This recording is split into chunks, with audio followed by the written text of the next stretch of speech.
I'm going to jump into this topic. This is just a simple nutritional topic that I broke down into 3 categories, and I just wanted to go over 3 of them here.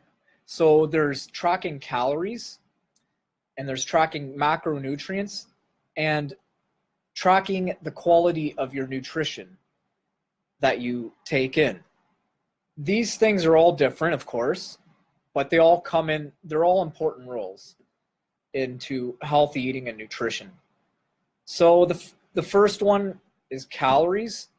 Typically, the more food you have, the more calories that adds up.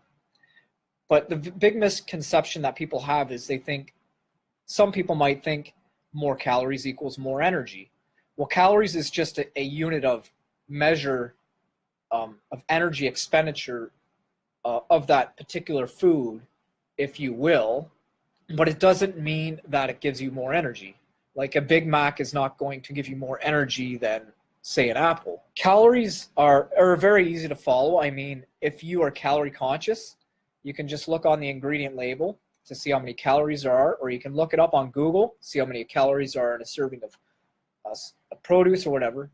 But the difference between calories is from macros and nutrient quality is it just addresses the amount of calories. It doesn't address the macronutrients, which is important, and it doesn't address the nutrition quality. And this is important when people are looking at dieting. If someone wants to lose weight, typically, most people know that less calories equals weight loss, or it should, right? Eat less, exercise more if you want to lose weight, right? In theory, that should work, but a lot of times it doesn't. There's a few reasons. So number one, let's say if someone has 2,000 calories a day, they got to lose weight. They might think, okay, I'm going to cut down calories to 1,500 calories a day. Well, what if their nutrition quality is very poor to begin with, and they just cut back calories? Well, that might not do the body any good at all. It could make it worse, because if their nutrition is poor, now they're reducing their calorie intake. But what if they're very physically active to begin with, and their body requires that extra nourishment from quality food sources, let alone extra food itself? That can actually lead the body into a catabolic state, and that's a stress hormone. And amongst many other things that can happen, and that can really backfire on someone who's trying to lose weight. So just tracking calories is not enough. If you approach it to not just someone losing weight, but what if someone who wants to gain weight? Let's say, like me, for an instance, who I've been thin my whole life, and it's very hard for me to gain weight. I've heard advice when I was growing up from time to time, and some people at the gym, and I know other people will get this in the same boat. People would say to them, oh, you just got to eat a lot of calories. You just got to eat a lot of food. What does that person think? They're just going to go eat more food. But it doesn't factor what kind of food, right?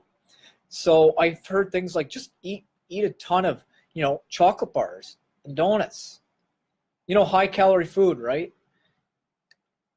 And so that kind of advice, if taken, is just going to lead you to, oh yeah, sure, maybe weight gain, but it's going to likely be mostly in fat. Now, with the exception of a few people. Hey Jeff, how's it going? Say hi if you can hear me. Calories alone, it's not enough. Because if someone is trying to gain weight, sure, they'll gain weight, but it's mostly likely going to be in fat. Unless you're a genetically gifted person, which is a rare exception. Some people are like that. They can just eat whatever they want, do whatever they want, and they just seem to hold that chiseled aesthetic figure. But for most of us, we have to work a little harder than that, be a little more strategic. If you just put in a bunch of calories, you'll gain weight, but you're not going to look good, and you're not going to feel good. So that's why macronutrients is also important. So what are macronutrients? Well, there's 3 macronutrients. You have fats, carbs, and protein.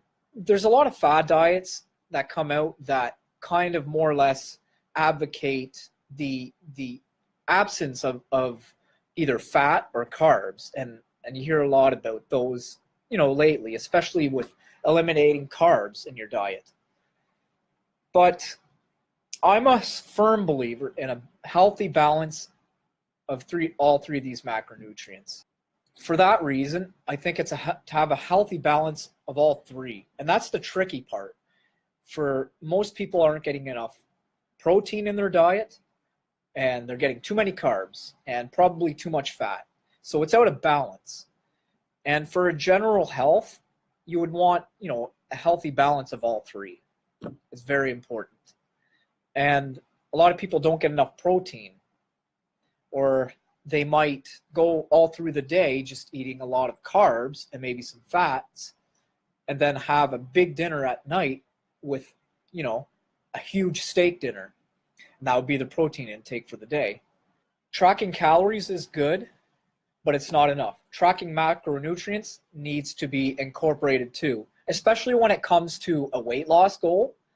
You want more protein, because protein is going to keep you more full. It's going to lower the glycemic load, so you're not having insulin spikes from, say, a lot of sugar and carbohydrate foods on their own. So it's good to have a good amount of protein with every single meal. Keep your blood sugar level healthy, keep you satiated. It helps to burn fat, and especially when you pair it with exercise. And even if you don't exercise, you're just starting with that, you would likely see a difference. But then it comes to nutrition quality. So the density of the nutrition is very important. We can look at, let's say, a muffin versus a big clove of broccoli. The clove of broccoli is far bigger, but has maybe a tenth of the amount of calories in it. But it's also way more nutrient dense. And if you notice, if you eat raw broccoli, it's going to be way harder to actually eat it than it will be the muffin. The muffin, you feel like you can eat like 5 of them. Eat a clove of raw broccoli, you might think it's gross. It might not even go down right. It's got to take time to digest. That's the nutrient content is there. So that's the difference. When you are looking at a meal plan or changing something up, it's very important to address nutrition quality. And I think that should come first. It should be the foundation of everything, like general health, obviously, but I think just for your fitness goals, whatever they are, whether it's to lose or gain weight, the foundation should be the quality of the nutrition first. So you want to make sure you're getting, all your macro and micronutrients, your vitamins and minerals in, whole food forms. They can come in nutritional supplementation. They can come in meal replacement shakes. So if you can address that first, then the benefits of your caloric intake and the macronutrients just becomes much easier. That is the key component. And it's easier said than done, for sure. It is harder nowadays to get good quality nutrition even from whole foods, even from produce.